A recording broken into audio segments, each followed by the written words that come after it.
So I'm excited to be back at St. Albans, my annual trek. I was so excited when I arrived last evening.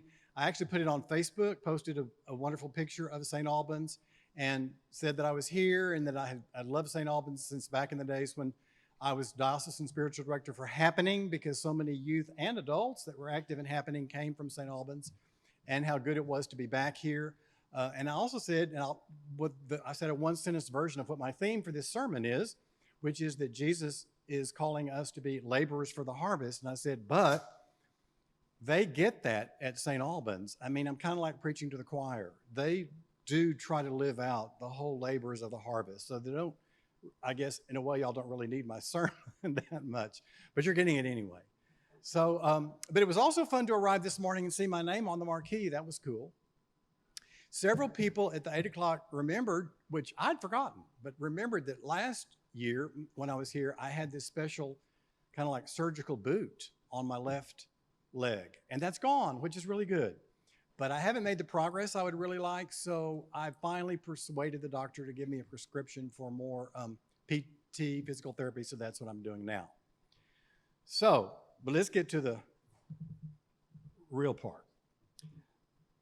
I've already told you the theme, but we're going to be saying it again. But God has an identity to give you. We as adults quickly learn that we can't get our identities from ourselves. The writer Alan Watts has written, trying to define yourself is like trying to bite your own teeth. Where do you get your identity? Do you need external validation? Many people get it from their work. Now, that is not quite as big in Kerrville, maybe, because there's so many retirees like me. But many people get it at their work, but y'all know at heart, we all know that we are more than our work. Some people try to get it from their children, but children are never perfect. Besides, we should let them have their own identities.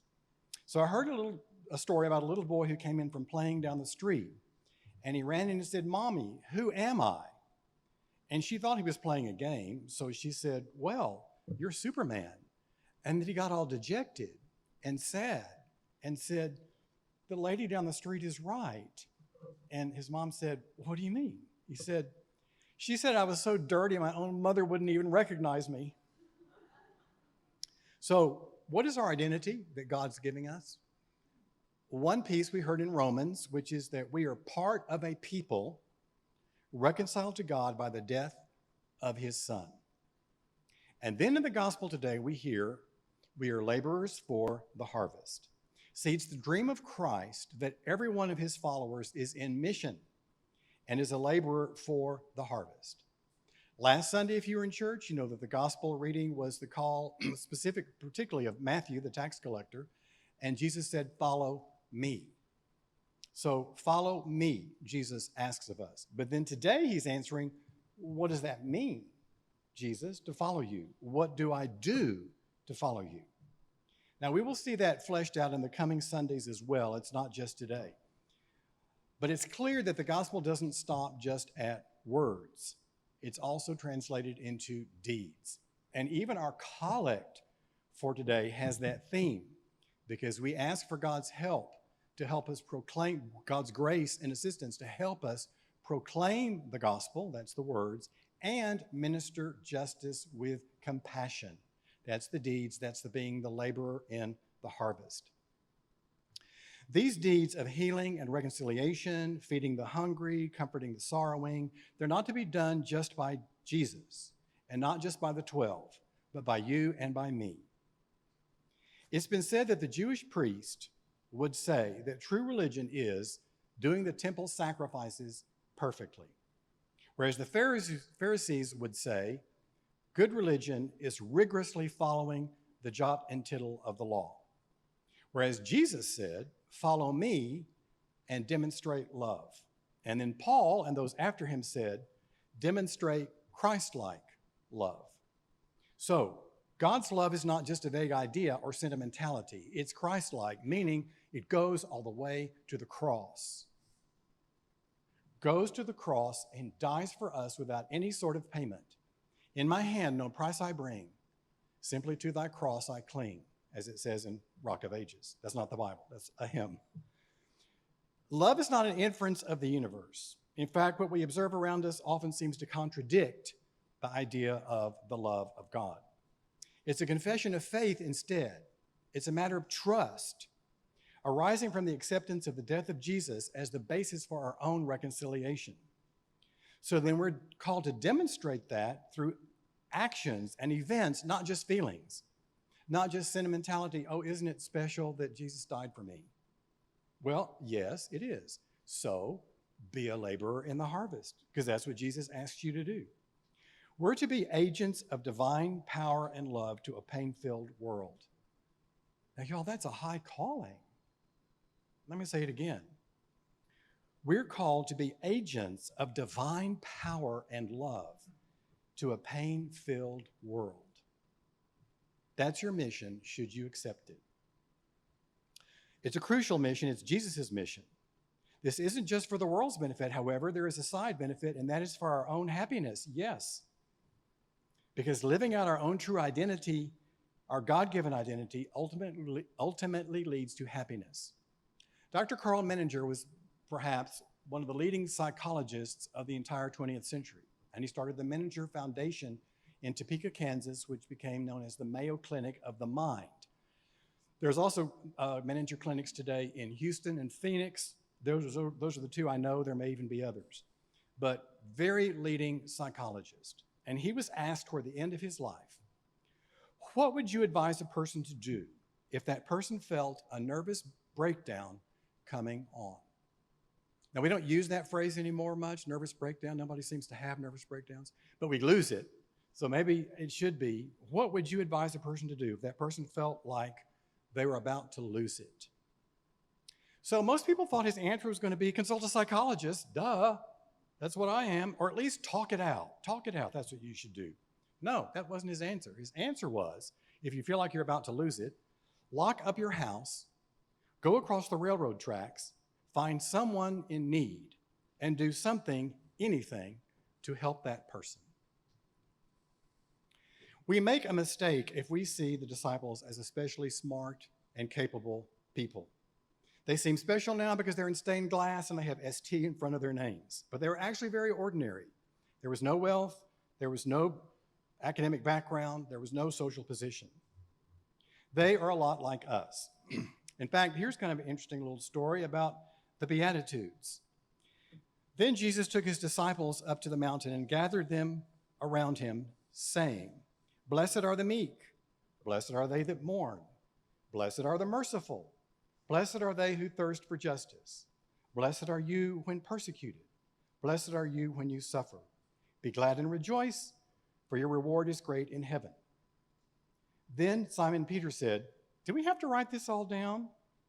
And James said, are we going to have a test on this? And Andrew said, are we supposed to remember this and memorize it? And Bartholomew said, do we have to turn this in? And John said, the other disciples don't have to learn this. And Matthew said, when do we get out of here? And Judas said, what does this have to do with real life? Then one of the Pharisees present asked to see Jesus' lesson plans and inquired of Jesus his terminal objectives in the cognitive domain, and Jesus wept. So that hits me because that is me. I mean, I can hear myself saying that. Do I have to memorize this, Jesus? Am I going to be tested on this? I mean, I can hear myself saying that. So the disciples are just like us. I mean, we don't know that they really said that. Yes, that's sort of a made-up thing. But that helps us realize who they were. They were regular guys, and they were not these little holy people running around in stained glass at that time. Jesus is not looking for extraordinary followers. He's looking for ordinary followers who can do ordinary things, but extraordinarily well. Look at Matthew, the tax collector, and Simon, the zealot. Matthew was a tax collector. That was considered about the worst thing a Jewish person could do because you are collaborating with the Roman oppressors. And you were probably also using graft to make your income because the Romans didn't pay you enough, really. So they would add and say, well, actually, you really owe this, you really owe this, you really owe this, and they'd keep it. That's why they're called the tax collectors and the sinners. Simon the Zealot, meanwhile, was the violent anti-Roman. We're going to kill these, don't want to use the wrong word, we're going to kill these people, Romans, and get them out of here. And so the point being that The plain fact is, if Simon the Zealot had met Matthew the tax collector anywhere else other than the company of Jesus, he would have stuck a dagger in him. People who hate each other can learn to love each other when they both love Jesus. People who don't feel equipped to be laborers in the harvest can become so in the presence of Jesus. If you're sitting here, well, I'm not really equipped to be a laborer in the harvest, get into the presence of Jesus. You'll be able to do what you need to do because Jesus will equip you. So, to summarize all this, we're given big responsibilities. Jesus doesn't want us to have some sort of ordinary, boring life. He gives us a high calling, each one of us. What if I gave you this list of things to do that he gave? Cure the sick, raise the dead, cleanse the lepers, cast out demons, and do it without payment. We'd go, I'm overwhelmed. I can't do all that. That's ridiculous. Well, just go where people hurt, is what Jesus would say. Just go where people hurt. You don't have to go very far. You can stay entirely in Harlingen. Where people experience emotional or physical or spiritual pain, we are sent to proclaim the good news of God's love and God's power to make new. Help them see and feel God's love and God's power to make new. The list Jesus gives us is mainly just to make us think, what else is God calling me to do? What this list shows us is that we can't be his disciples, his laborers in the harvest, on our own, especially on our own power. We can't empower ourselves, or I should say, I can't empower myself. The only one who can provide the power necessary is Jesus, the risen Lord. Only the one who perfectly embodied the kingdom can breathe the life of his Spirit into a new generation of laborers for the harvest, you and me. Trust that that power of Christ can work through you with loving and transforming power. And then accept Jesus' call on you to follow him and be a laborer in the harvest. Amen.